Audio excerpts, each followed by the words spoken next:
Hi guys, and welcome back to the second part of my Pentax, the good, the bad and the ugly. Thanks for the positive response to the last one. Much more positive than I expected, to be honest, and thank you very much for all the subscribes as well. I was hoping by mid-April to be on about 100 subscribers, just past 200 at the point of recording this video, so I really appreciate that. If you're new to this channel, my name is John Bloomfield. I'm a mediocre photographer from the northeast of England who likes to do a few videos, mainly to learn about how to make videos, about the gear I use, the things I shoot, etc. And yeah, this video, part 2, is about the Pentax lens lineup, my views on it, what's good about it, what's bad about it, and what's wrong with it. And where I see Pentax's position in the market moving forward, what they need to do to the lens lineup to make the best of it. A quick recap of the last video. One of the key tenets was I think that Pentax could be very well placed moving forward if they stick with the DSLR as they said they're going to. As everybody else transitions to mirrorless, they will become a niche player, and that could be a very advantageous position to be in. As a colleague in the Pentaxians group pointed out, though, Mihail, I hope I pronounced your name properly, the problem Pentax has is they can't afford to stand still. People will not want their DSLRs if they don't continue to advance with the technology. So, and I think that's completely and utterly valid. So I thought today I'd talk about the lens lineup as it is, and where I think it should be going, what's missing, etc. But anyway, if you're not familiar, Pentax do something I think is really cool, and I'm not sure if the manufacturers do it or not. They may not. They publish something called the lens roadmaps. I'll put a link in the description to the PDFs of these. It basically tells you what lenses are available, what focal length it covers, what sensor it covers, and what mount it's available in. But it also at the bottom shows you future, what they're planning on doing, what they think they need to add to the lineup. It's not gospel. They often give it estimated dates in there. But it does give you a little bit of an insight into what Pentax is thinking, and they tend to update these whenever they have a development, something new coming out, something that they can pinpoint. So they actually put in the footer of the lens roadmaps when it was last looked at, so that can be really useful. But anyway, back to Pentax and where they're at with the lenses. Pentax, you might not realise, have actually 3 mounts. They're famous for the K mount and the fact that they've kept it forever. But actually there's 3 mounts and there's 5 sensor sizes covered by those mounts. So we have the medium format, the 645 mount, which has a crop factor of equivalent to full frame 35mm equivalent of 0.62. And then we have the Q mount, which is the little toy mirrorless cameras. Yep, mirrorless, that Pentax developed quite a while ago now and were, to coin an old phrase, big in Japan. Pentaxians love them as a fun camera. Actually, non-Pentaxians love them as well once they get their hands on them. But the mount's the same size, but the model Q and the Q10 has a crop factor of 5.53 in comparison to full frame 35mm. Full frame's a crap term.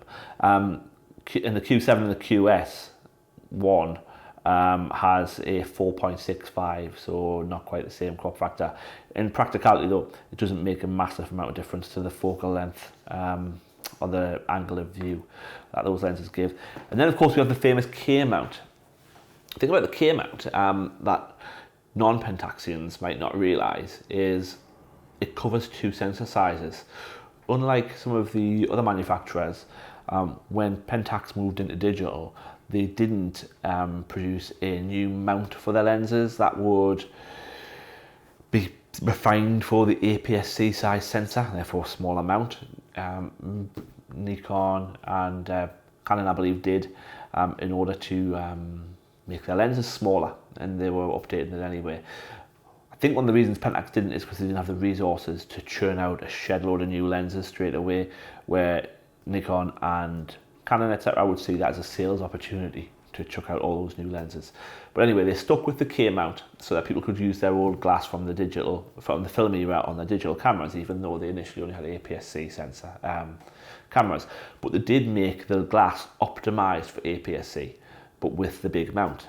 So now they are in the full frame market following the launch of the K1 in 2016 and the K1-2 in 2018, was it? Maybe 2019? Yeah, whatever. Basically same camera anyway. They went into full frame, and now there are full frame K-mount lenses and APS-C frame K-mount lenses, and there is some overlap there. All your full frame lenses work fine on your APS-C cameras, although they might be a bit heavy.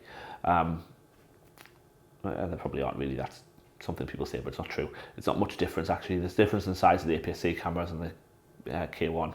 Not much in my opinion. But anyway, all of the full frame ones will come down and be fine on an APS-C body. The APS-C ones, some of them will cover the full sensor frame, but they're not optimized for it. If it has the letters DA in the name, it means it's built for APS-C. It has the name FA in the lens name or the K-mount lens, it means it's built for full frame. Anyway, so to the lens roadmaps and where they're at. Let's have a look at the 645 first, the medium format. The thing that strikes me most when you look at the lens lineup here for the 645 is it hasn't been updated since February 2017. At the time of recording, I'm on the coronavirus lockdown of April 2020. So yeah, more than 3 years since it was updated. That tells me Pentax, its focus has been on K-mount. The Q hasn't been updated since the same time as well. Pentax's focus has been on K-mount since they went into the full frame market and trying to get lenses out for that. There were a lot of full frame shooters, medium format shooters, I know feel that Pentax have abandoned the mount, abandoned the system. There's been no new bodies, there's been no new lenses. I'm not sure they have abandoned it. I think they just haven't got the resources to focus on it, and it's probably not that big an earner at the moment, but I think it's a huge mistake. Fuji has made a huge splash with their entry into medium format, but if you look at their lens range compared to what Pentax have got, it's crap. They're getting there and they're churning them out quickly. Pentax are currently have a market advantage with the 645. It's been going long enough that it's cheaper as a system to get into, and the lens range is better. It simply is better at the moment. But if they don't get on it, they're going to lose that market advantage very, very quickly. They need a new body. Talk about that in the other, but equally, they need to address the lens range a little bit. The lenses, I'm sure there's nothing wrong with any of them, and I'm not going to say that there is because I don't shoot medium format. They cover the full frame equivalent focal range of about 7. The widest lens is a 28mm to 45, so at 0.62 that's what, 17 1/3 millimeters at the wide end, and the longest lens is a 400mm, 400 by 160, 248 mils. I'll put a text up if I did the maths wrong. 248 mils at the long end. I think that's a decent range for medium format. Medium format is a studio camera, a product camera, in my opinion. I know some people take them out and use them for landscapes and things, but nobody's going to be using the 645's lenses to shoot sports, are they? It's not really going to happen. Cue people in the comments telling me that they use them to shoot sports, but yeah, generally you won't get many people shooting medium format at sports. But yeah, what strikes me when I look at the lens range, I don't think they've got enough primes. There are two types of photographer really, aren't there? There's those who like zooms, those who like primes. Sorry, I don't think they've got... Nah, that's not true. Looking at the range, they do have a reasonable amount of cover in all areas, but what does strike and really sort of stand out to me is they've only got one star lens. Anybody who knows the Pentax system knows if you stick a star on a lens, it means it's the creme de la creme, it's the best they can make. They've only got one.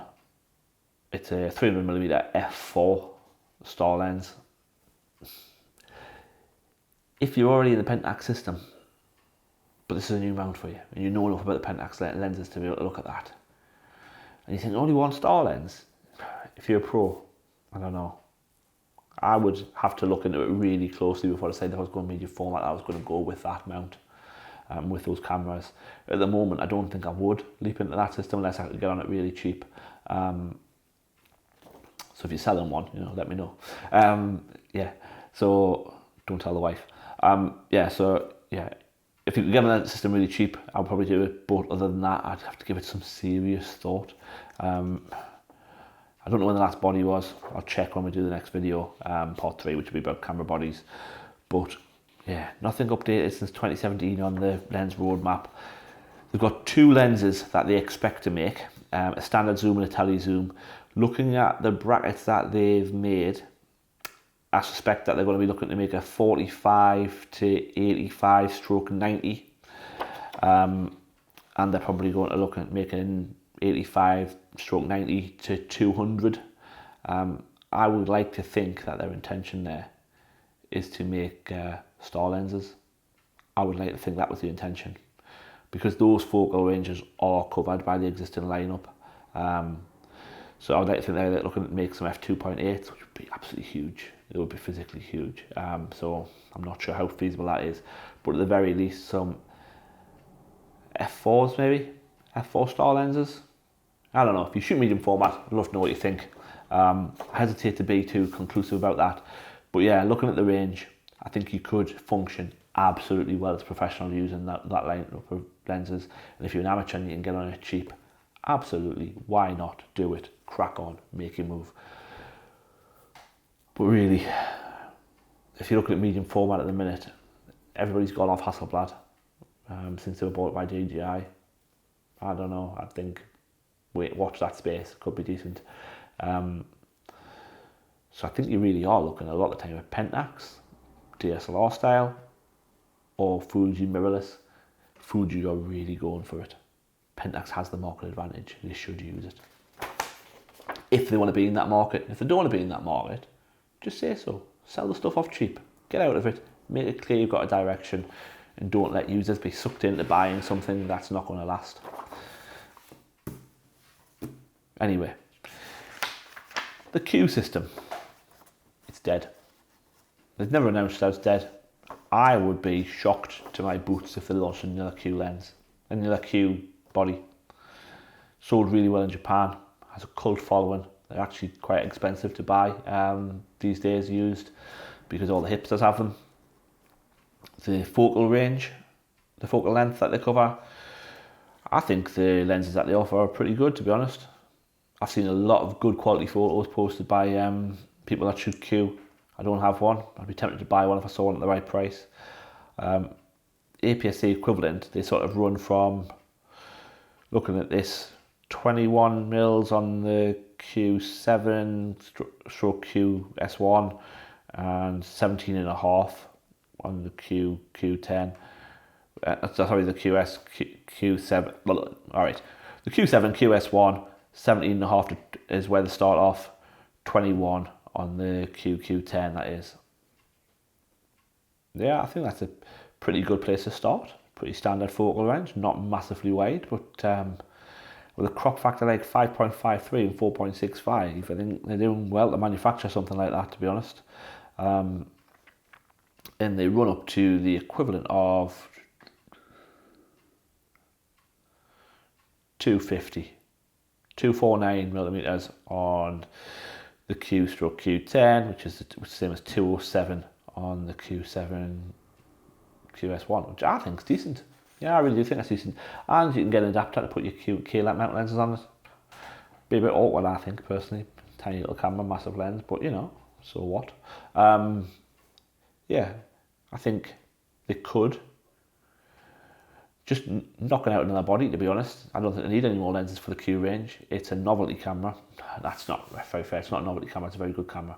Very good system, very good lenses. But it's a niche camera. Yeah, that's the right thing. It fits quite nicely into the Ricoh stable of the Theta and the GR brand being a very niche camera. In some ways, I think it may be better off branded as a Ricoh. But that's already gone and done, so I don't think that's worth doing now. But yeah, I think as long as they've still got facilities to make the lenses and keep pushing them out there, I think they could make some money if they just knocked out another body. Don't need to really do much to make the sensor a bit better, make it a bit faster. Just generally give it a little update. I don't think that's a massive R&D development, personally, just to keep that line alive. But you know, you can't please everybody all the time. But again, the lens lineup hasn't been updated since February 2017. But actually with the Q, because of what it is, the range that's covered, I don't think the people who buy into it really want you to make a massive range of lenses for it. They're not going to be using it for, well, they might be using it for some professional work, because no reason you couldn't.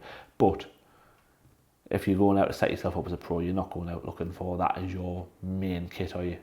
So it's fun. It's fun. And yeah, I think they could sell some. But that's the sort of camera that sells at retail. It sells to people who either already love Pentax or stumble across it in a shop. I don't know about the rest of the world, but in the UK, Pentax is not in stores. You have to go online and buy it. Yeah, okay, I know what you're thinking. Did he just teleport across the room? Do all Pentaxians have superpowers? No, my camera died, so I'm having to refilm this little bit about the K-mount. Having not realised, of course, when I got back to my PC. But anyway, let's talk about K-mount.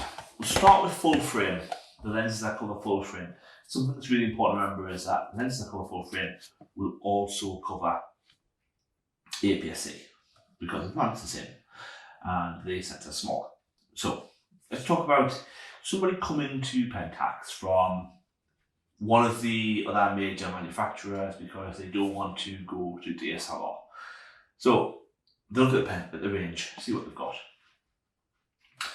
Somebody that maybe shoots events, wedding photographer, something like that, a jobbing photographer, photojournalist, you know, local paper photojournalist as opposed to reportage photographer who's deep ingrained in war zones or something. But you know, jobbing photographer. Trinity of lenses are there. You've got a 15 to 30 f2.8, 24 to 70 f2.8, 70 to 200 f2.8, 70 to 200 is the star lens. I have that and I have the 24 to 70, 15 to 30 doesn't really interest me, to be honest. But yeah, they're there. They're fast, they're silent, they're good quality. They're weather sealed. I think if you were a wedding photographer and you look at the lens lineup, and you're a wedding photographer who's happy to use zooms, I know not all are, you'd be fine with it.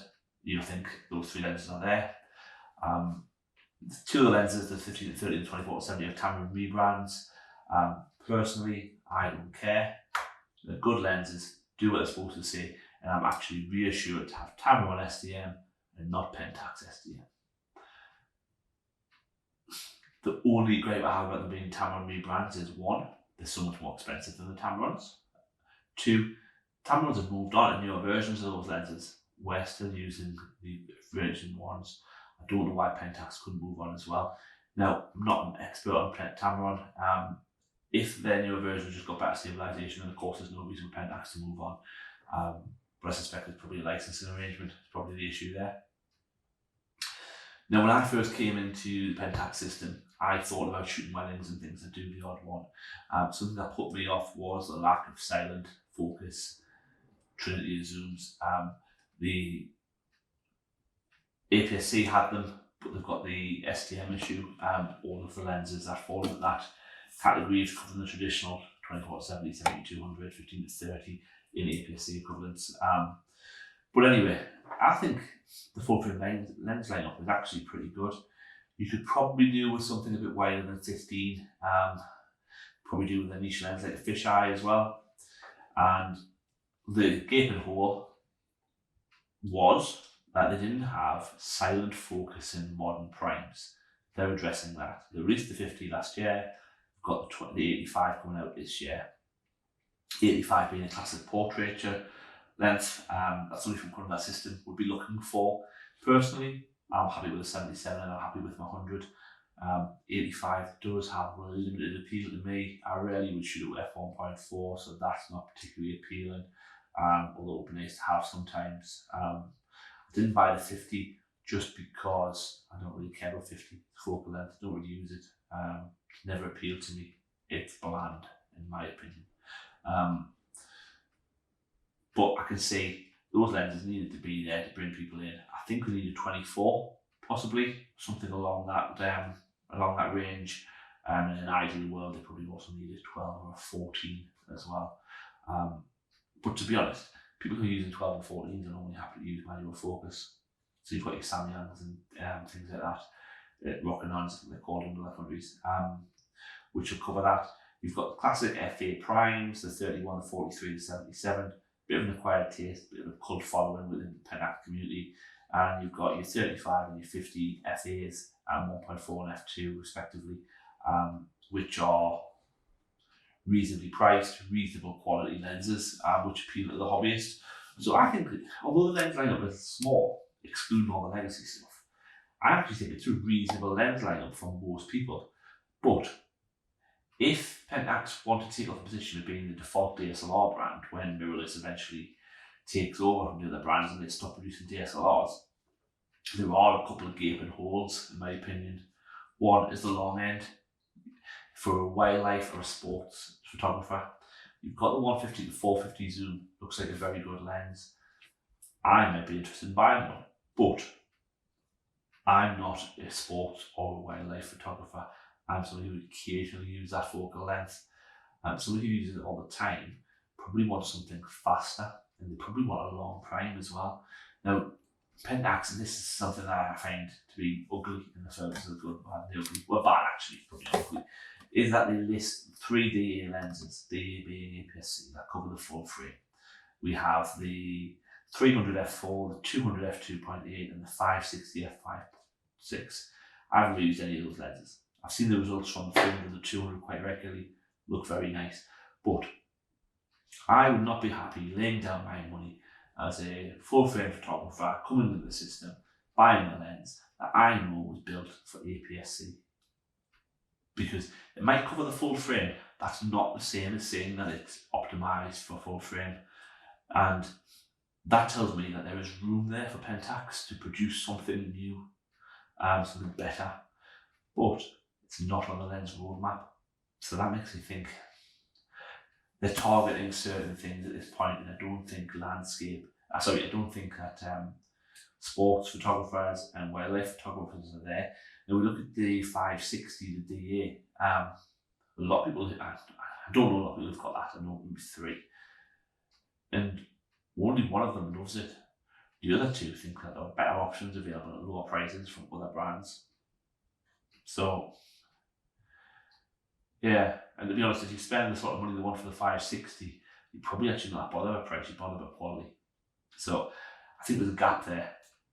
You need something at the longer end. If you're a professional sports photographer, for example, you probably use 2 bodies at the side of the pitch. Assuming that you're a sport that you need a long throw, a focal length, you probably have like 72 and f2.8 on one, and you probably want something like the fastest possible 500 or 600 prime that you can get on the other one. And you look at the sidelines in the football pitch, any sport, they do not care how big that lens is. They care about getting that shot.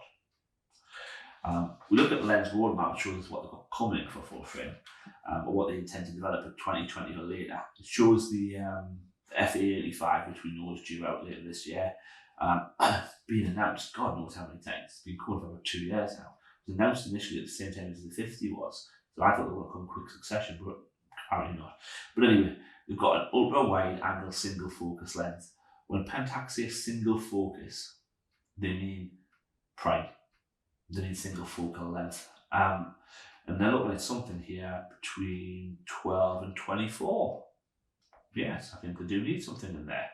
Now, they haven't called it large aperture, which tells me that it's going to be an f4 type lens, something to satisfy the landscapers.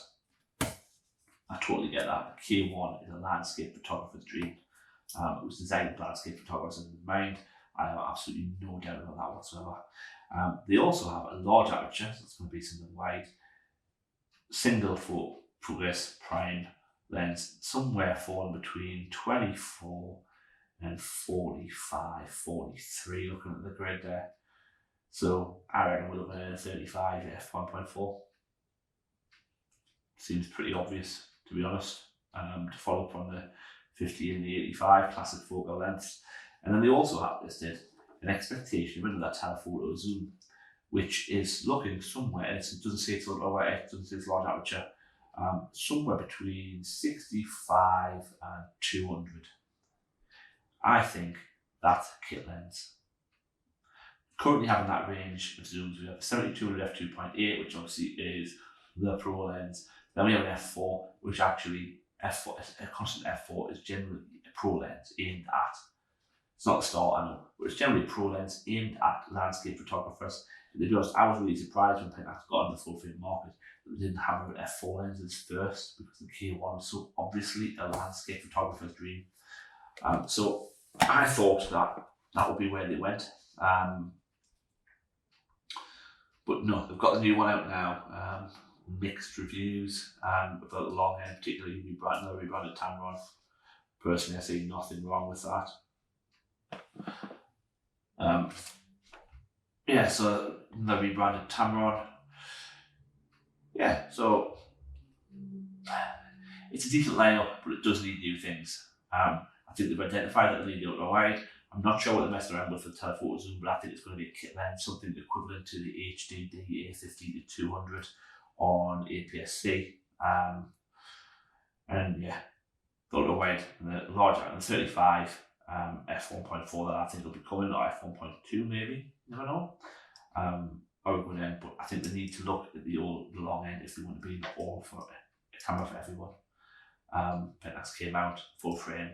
Want to pull people in from all genres of photography in the future. I remember it starts to dominate and people don't necessarily want it. Needs some more stuff at the long end. I think that's where they need to shift their focus to. But that, I was just checking that the camera was still recording given the last mishap. But anyway, now we're down to the Pentax came out APS-C lineup. One thing I want to say about APS-C before I start talking about the lens lineup is, in my opinion, it is a totally valid choice to shoot APS-C, whether you're a hobbyist or a professional. APS-C has advantages over full frame.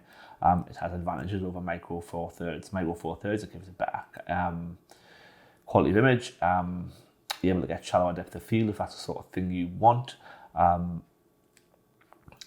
And on full frame, particularly in the Pentax system, you can get a faster frames per second, you get more reach. If you're a wildlife photographer, for example, if I go out to shoot like kids' sports day or a bit of wildlife or something like that, not something I do very often, I'll usually take my Pentax K3 with me and not my K1 because of the extra reach and the extra speed.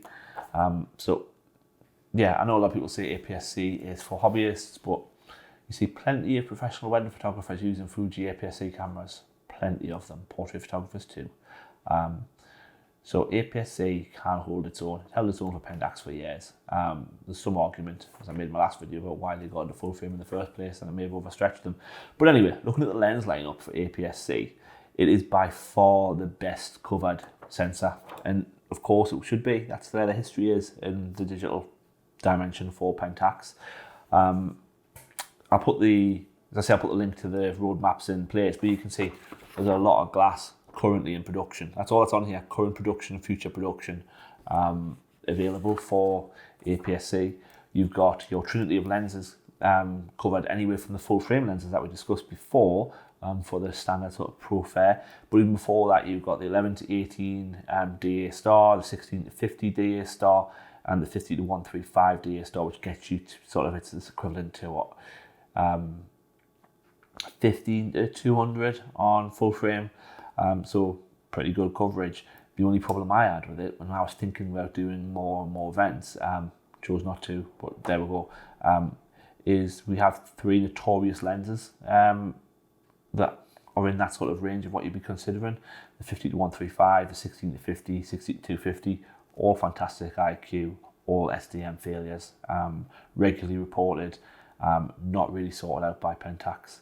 I honestly think those three lenses should be replaced.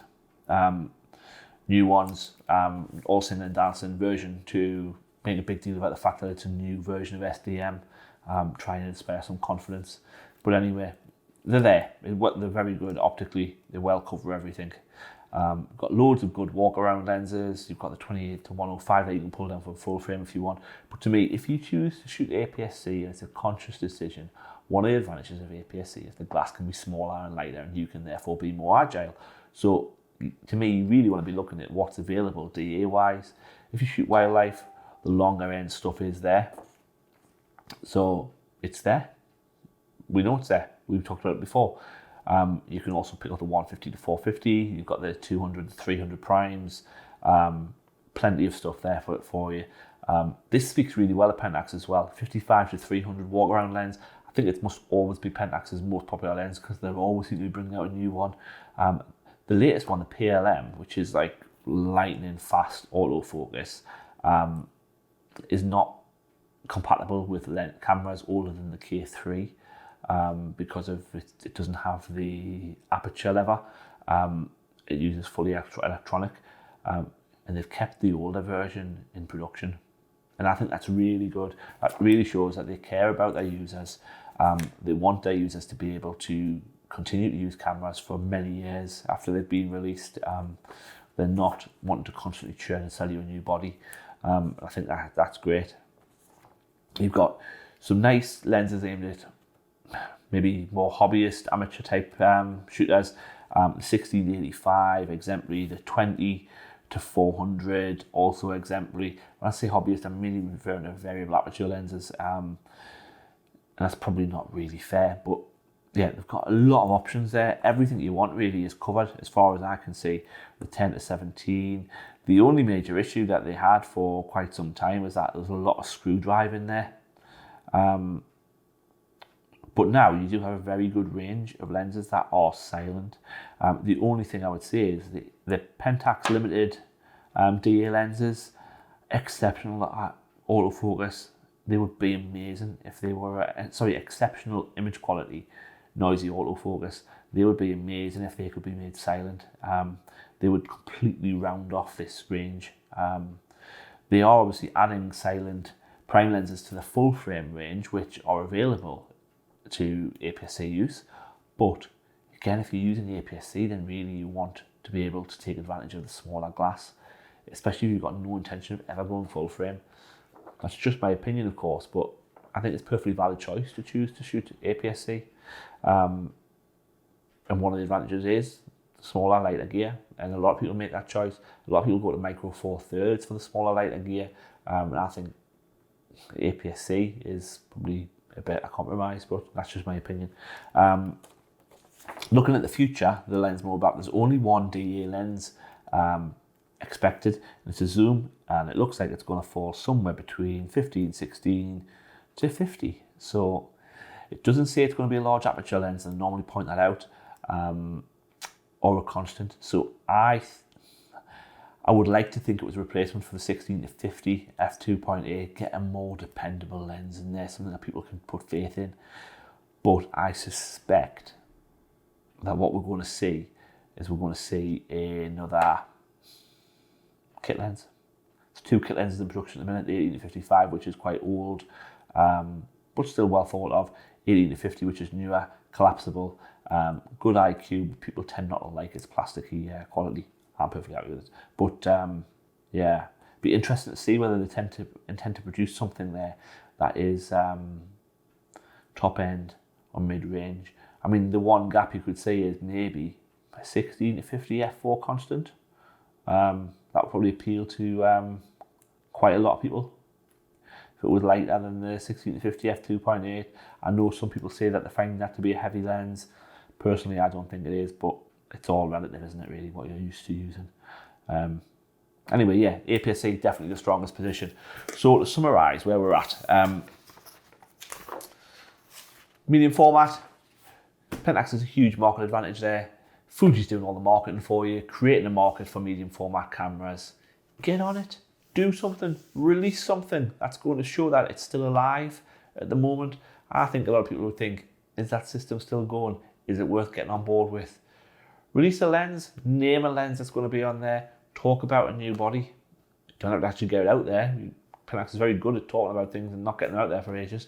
Let people know the system's alive and you could compete there. It could be money to be made. If you don't want to, sell the stuff cheap, get rid of it, get out. Just my opinion. Let people know. I don't think there's anything advantage to be gained by letting people buy into a system that's dying. The gear might last you for years, of course it will, but particularly if you're making your living with the gear, you don't necessarily, when you need a new lens or a new bit, want to be looking around for used gear. You just want to be able to jump on the internet, order it, have it the next day, go to your job. But there we go. The Q system, cracking little system. Everybody loves it. I would quite fancy picking one up.